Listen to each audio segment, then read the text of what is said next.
बहुत धन्यवाद, बहुत बहुत शुक्रिया। मैं माननीय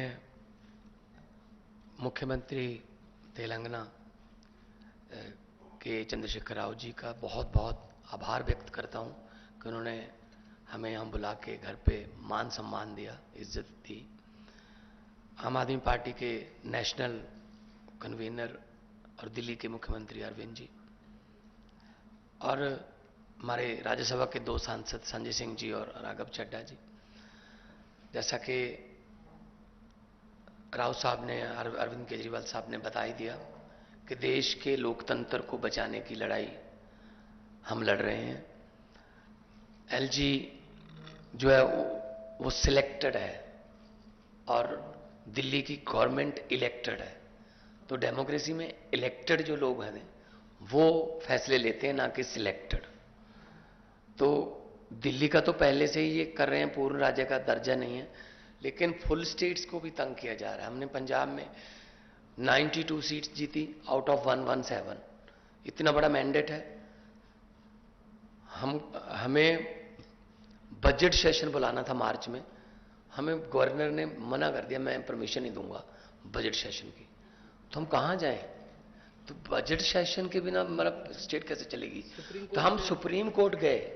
सुप्रीम कोर्ट से चीफ जस्टिस साहब ने ऑर्डर दिया कि जी बजट सेशन होने दो, और उसके बाद एक और जो बात हुई कि जी जो काउंसिल ऑफ मिनिस्टर द्वारा लिखा जाता है प्राप्तियां गवर्नमेंट की कि हमने ये किया, वो कहता है उसमें मैं माई गवर्नमेंट नहीं कहूंगा।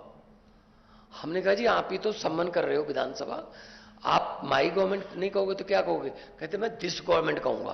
फिर सुप्रीम कोर्ट जाना पड़ा कि जी माई गवर्नमेंट तो बोलना पड़ेगा इनको। तब जाके उन्होंने, सुप्रीम कोर्ट ने कहा कि you have to read it word by word, you can not change. जैसे तमिलनाडु में कर लिया था, स्टालिन जी के पास जो उन्होंने लिख के दिया था वो और था, गवर्नर कुछ और बोल रहा था।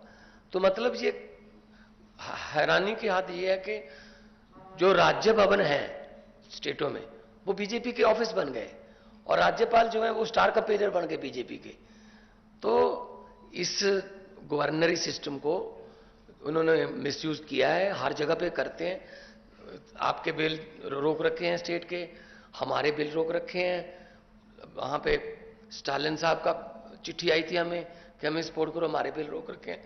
केरला में तंग कर रहे हैं, ममता दीदी उनको तंग कर रहे हैं। मतलब इन्होंने मन बना रखा है, जैसा कि अरविंद जी ने कहा, अगर इलेक्शन से नहीं जीते तो बाई इलेक्शन से जीत जाते हैं, कि मतलब बंदे तोड़ो और बाई इलेक्शन करा लो और कर लो। तो ये बहुत फेडरल स्ट्रक्चर के लिए बहुत घातक है, और देश बचाने की लड़ाई लड़ रहे हैं।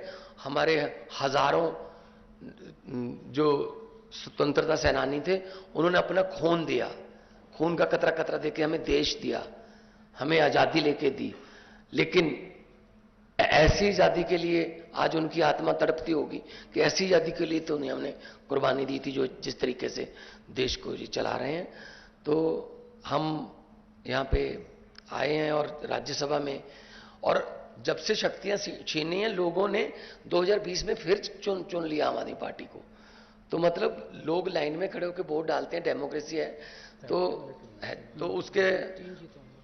उसके बाद सुप्रीम कोर्ट के फैसले को नहीं मान रहे, तो ये बहुत ही गलत मैसेज है जो है।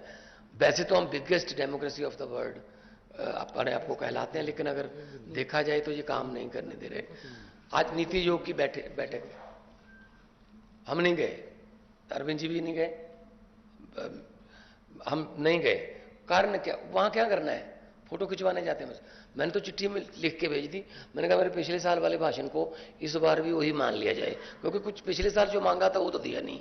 आरडीएफ के पैसे नहीं दिए, एनएचएम के पैसे नहीं देते, स्टेट का जो हक बनता है वो देते नहीं है। नीति आयोग में हम फोटो खिंचवाने जाएंगे क्या?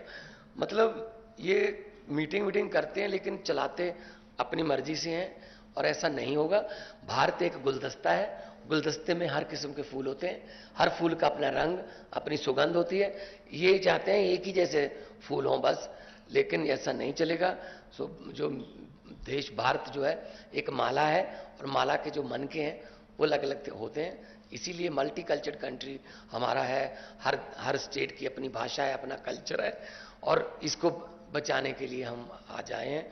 और मैं धन्यवाद करता हूँ जिन्होंने हमें यहाँ बुला के इज्जत तो दी। इससे पहले भी किसानों ने जो आंदोलन किया था, तो इन्होंने, मुख्यमंत्री तेलंगाना आए चंडीगढ़ में, 700 से ज़्यादा इन्होंने, जो शहीद हो गए थे किसान, उनको 2-2 लाख रुपए के चेक भी दे के आए हैं। तो हम लोग पूरे देश को एक मानने वाले हैं। जहाँ अच्छा काम हो रहा हो वहाँ हम जाते हैं। मैं चेक डैम देख के गया था, 2 दिन की मैं विजिट किया था। चेक डैम कैसे बने, हम भी अपना पानी जो है पंजाब का ग्राउंड लेवल पर बचाने के लिए, अच्छी चीज़ सीखने के लिए कहीं भी जाना पड़े जाएंगे। अपने देश को नंबर 1 बनाना है तो हमें इकट्ठे होकर काम करना है।